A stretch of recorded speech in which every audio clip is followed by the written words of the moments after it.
Academy online ক্লাসে আজ আমি আবার সকলকে স্বাগত জানাই। আজ আমি তোমাদের সামনে আবার একটি নতুন ভিডিও নিয়ে হাজির হলাম। তোমরা নিশ্চয়ই অবগত আছো, আমি কিউএন হামিম স্যার এই বিটিএস চ্যানেলে নিয়মিত ইতিহাস বিষয়ে প্রশিক্ষণ দিয়ে থাকি। আজকে আমি তোমাদের সামনে যে বিষয়টি নিয়ে আলোকপাত করব সেটি হলো, যেটা আমি আগের ক্লাসে আলোচনা করেছিলাম ভারতবর্ষের ইতিহাসের উপাদান সম্পর্কে। সে সম্পর্কে উপাদান আলোচনা করতে গিয়ে আমি ইতিহাসের যে আদি উপাদানগুলি ছিল সে সম্পর্কে আলোকপাত করেছিলাম। আজকে আমি ঠিক তারপর থেকেই তোমাদের কাছে আলোকপাত করব ভারতবর্ষের যে লিখিত উপাদানের নানা রূপ সেই সংক্রান্ত বিষয়। তোমরা প্রত্যেকে এই ভিডিওটি শেষ পর্যন্ত দেখো এবং আমার সঙ্গে থেকো। আশা করি তোমরা এই ভিডিও থেকে অনেক গুরুত্বপূর্ণ তথ্য পেয়ে থাকবে। আমি প্রথমেই বলি যে ভারতবর্ষের লিখিত উপাদানের নানা রূপ বলতে যে বিষয়গুলি ব্যাখ্যা করা প্রয়োজন আছে সেগুলি হলো লিপি, মুদ্রা, ধর্মগ্রন্থ, সাহিত্য গ্রন্থ, বৈদেশিক বিবরণ এবং বিভিন্ন সরকারি দলিলপত্র। যদি এইগুলিকে ধরে ধরে আমি আলোচনা করি তাহলে তোমাদের কাছে একটি স্পষ্ট ধারণা দেওয়া সম্ভব হবে ভারতবর্ষের লিপি সম্পর্কে বা অন্যান্য উপাদানগুলি সম্পর্কে। আমি সর্বপ্রথম যে বিষয়টি নিয়ে আলোচনা করব সেটি হলো লিপি এবং তার গুরুত্ব। লিপি বলতে আমাদের প্রথম বুঝতে হবে যে লিপি জিনিসটা কি। দেখো, যে সময়কালে মানুষ লিখতে পারতো না সেই সময়কালে মানুষ কি করতো, বিভিন্ন মন্দির, গুহা, পাহাড়ের গায়ে তারা কি করত, তারা কিন্তু বিভিন্ন ছবি এঁকে তাদের মনের ভাব প্রকাশ করার চেষ্টা করত। কিন্তু যখন এই ছবি আঁকাগুলো তাদের পরিষ্কার ভাব করানো সম্ভব হতো না, তখন তারা আস্তে আস্তে লিখতে শুরু করার চেষ্টা শুরু করলো। এবং এই লিপি বিভিন্ন ধরনের হতে পারে, যেমন শিলালিপি হতে পারে, স্তম্ভলিপি হতে পারে, গুহালিপি হতে পারে, তাম্রলিপি হতে পারে। এইভাবে বিভিন্ন লিপির উদ্ভব প্রাচীনকালে কিন্তু ঘটেছিল। তো এই লিপি আলোচনা করতে গেলে প্রাচীনকালের তিনটি গুরুত্বপূর্ণ সভ্যতা, সুমেরীয় সভ্যতা, মিশরীয় সভ্যতা এবং ভারতীয় সভ্যতা, এই তিনটে সভ্যতায় লিপি কিভাবে ব্যবহৃত হয়েছে সে সম্পর্কে একটু আলোকপাত করার আমি চেষ্টা করব। দেখো, সুমেরীয় সভ্যতা বা মেসোপটেমিয়া সভ্যতা ছিল একটি খুবই প্রাচীন সভ্যতা। এই সুমেরীয়রাই ছিল কিন্তু লিপির আবিষ্কারক। প্রথমে এরা চিত্রলিপির দ্বারা তাদের মনের ভাব প্রকাশ করত, কিন্তু যখন চিত্রলিপির দ্বারা মনের ভাব সম্পূর্ণ প্রকাশ করা সম্ভব হতো না তখন কিন্তু তারা লিখতে শুরু করলো। এবং তারা যে লিপিটির জন্ম দিল তার নাম হচ্ছে কোণাক্ষর লিপি বা কিউনিফর্ম লিপি। দেখো, সুমেরীয় ব্যাপারটা এমন একটা ছিল, সেখানে কিন্তু লেখার জন্য যে প্যাপিরাস বলো বা পাথর কিন্তু সে অর্থে পাওয়া যেত না। তখন তারা কি করত, তারা কাদামাটির চাকতি তৈরি করত, বড় পাটা তৈরি করত, তার উপর তারা বড় নল ঘাগড়া দিয়ে তারা লেখার চেষ্টা করত। এইভাবেই সুমেরীয়তে 5000 বছরের প্রাচীন নিদর্শন কিন্তু পাওয়া যায়। এই ধরনের লিপিগুলিকে কিউনিফর্ম লিপি বলা হয়। প্রথম দিকে এই লিপিগুলি লেখা হতো ডান দিক থেকে বাম দিকে, পরবর্তীকালে ধীরে ধীরে সেগুলি বাম দিক থেকে ডান দিকে লেখার উদ্ভব হয়েছিল। প্রাচীন সুমেরীয় বিখ্যাত একজন রাজা ছিলেন যার নাম ছিল হামুরাবি, যিনি 1792 থেকে 1750 খ্রিস্টপূর্বাব্দ পর্যন্ত রাজত্ব করেছিলেন ব্যাবিলনকে কেন্দ্র করে। তার লেখা আইন সংহিতায় কিন্তু এই কিউনিফর্ম লেখা ব্যবহৃত হয়েছিল এবং এই কিউনিফর্ম লিপির দ্বারা বিভিন্ন গুরুত্বপূর্ণ তথ্য সেই সময়কালে কিন্তু সুমেরীয় সভ্যতা। দ্বিতীয় একটি প্রাচীনতম সভ্যতা হলো মিশরীয় সভ্যতা। এই মিশরীয় সভ্যতাতেও কিন্তু তথ্য জানতে গেলে লিপির উপর নির্ভর করতে হয়। প্রথম দিকে মিশরীয় সভ্যতাতেও কিন্তু চিত্রলিপির প্রচলন ঘটেছিল। সেই সময় বিভিন্ন পাথরের উপরে সুন্দর করে চিত্র এঁকে প্রথম দিকে মনের ভাব প্রকাশ করা হতো। কিন্তু যখন দেখা যাচ্ছে যে চিত্রলিপির দ্বারা মানুষের মনের ভাব সম্পূর্ণরূপে প্রকাশিত করা সম্ভব হচ্ছে না, সেই সময়কালে নতুন লিপির আবিষ্কার কিন্তু মিশরীয় সভ্যতায় হয়েছিল। মিশরীয় সভ্যতায় প্রথম যে লিপিটি আবিষ্কৃত হয়েছে তার নাম হাইরোগ্লিফিক লিপি।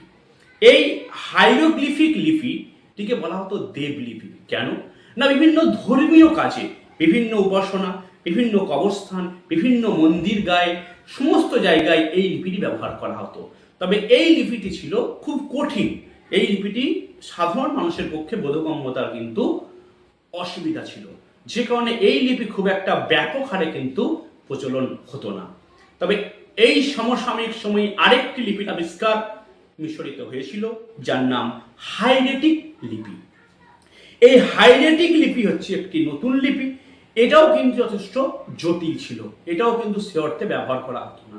তাহলে সেই সময় একটা প্রশ্ন আসতে পারে, তাহলে জনগণ তাদের মনের ভাব কিভাবে প্রকাশ করত, কোন লিপির দ্বারা তাদের বক্তব্য তারা কিন্তু তুলে আনতো? এই ক্ষেত্রে আবিষ্কার হয়েছিল ডিমোটিক লিপি নামে একটি লিপি। এই লিপির প্রকৃত ছিল জনসাধারণের লিপি। প্রাচীন মিশরে যে প্যাপিরাস পাওয়া যেত, সেই প্যাপিরাসের উপরেই কিন্তু এই লিপি লেখার প্রচলন হয়েছিল, যেটি ছিল, এই প্যাপিরাস ছিল এক ধরনের গাছের ছাল বা লেখার পদ্ধতি। প্যাপিরাস থেকেই পরবর্তীকালে পেপার শব্দটি যে আমরা ব্যবহার করি, এই পেপার শব্দের উৎপত্তি কিন্তু এই প্যাপিরাস থেকেই কিন্তু হয়েছিল। তো মিশরীয় সভ্যতায় এই তিন ধরনের লিপি গুরুত্ব পেয়েছিল।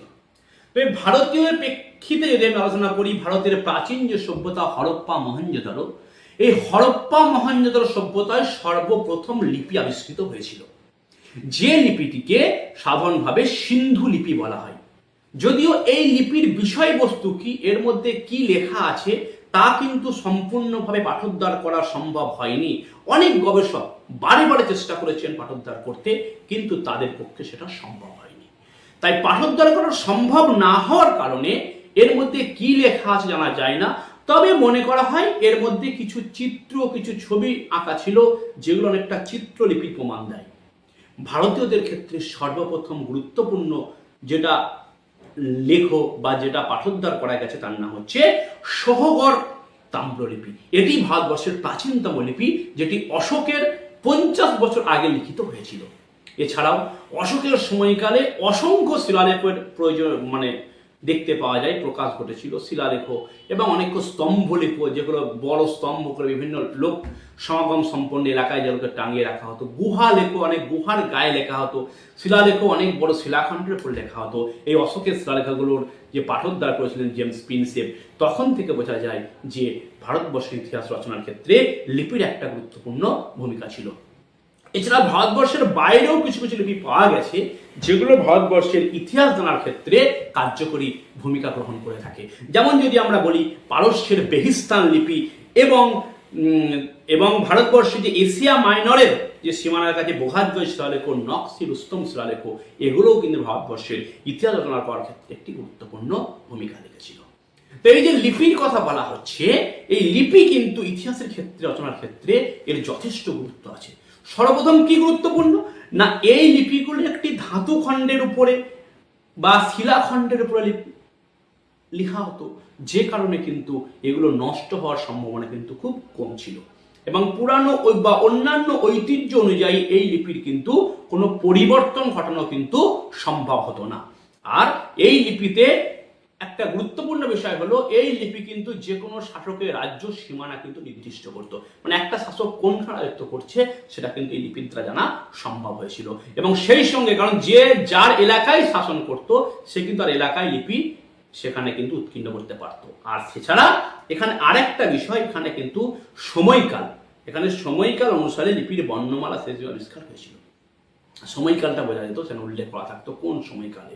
আর সেই সঙ্গে এগুলো কিন্তু বিশ্বাসযোগ্যতা ছিল, কারণ কোনো শাসক লিখছে, তার সময়কালে কেউ লিখছে, এটা কিন্তু বিশ্বাসযোগ্যতা। তাই প্রাচীন যুগের ইতিহাস জানার ক্ষেত্রে সাহিত্যিক উপাদানের পাশাপাশি এই শিলালৈখিক উপাদান কিন্তু লিপির ব্যবহার কিন্তু যথেষ্ট গুরুত্বপূর্ণ। কাজেই এই লিপির পাশাপাশি প্রাচীন যুগের ইতিহাস জানার ক্ষেত্রে অপর একটি গুরুত্বপূর্ণ উপাদান হলো মুদ্রা। কারণ মুদ্রা থেকেও কিন্তু প্রাচীন যুগের সভ্যতার অনেক কিন্তু প্রমাণ পাওয়া যায়। এই মুদ্রা সংক্রান্ত যে পঠন পাঠন, এই বিদ্যাকে নিউমিসমেটিক্স বলা হয়। একে বলা হয় নিউমিসমেটিক্স।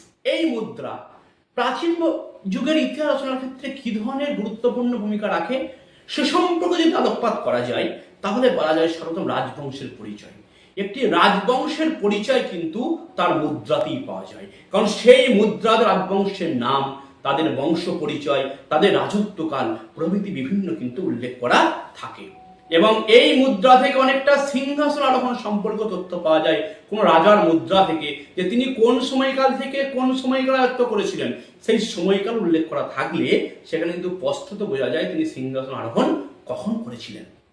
এছাড়া এ থেকে মানুষের ধর্ম বিশ্বাস, সেই সময়কার রাজাদের কোন ধর্মে বিশ্বাসী তা কিন্তু মুদ্রা দেখে অনুমান করা হয়। কারণ কি না, মুদ্রাতে তাদের নির্দিষ্ট দেবীর বা দেবতার যারা উপাসনা করত তার কিন্তু ছবি সেই মুদ্রায় সেই রাজারা ফুটিয়ে তুলত, এবং যার উপর নির্ভর করে কিন্তু এই মুদ্রাতে থেকে কিন্তু তাদের ধর্ম বিশ্বাস জানা যায়।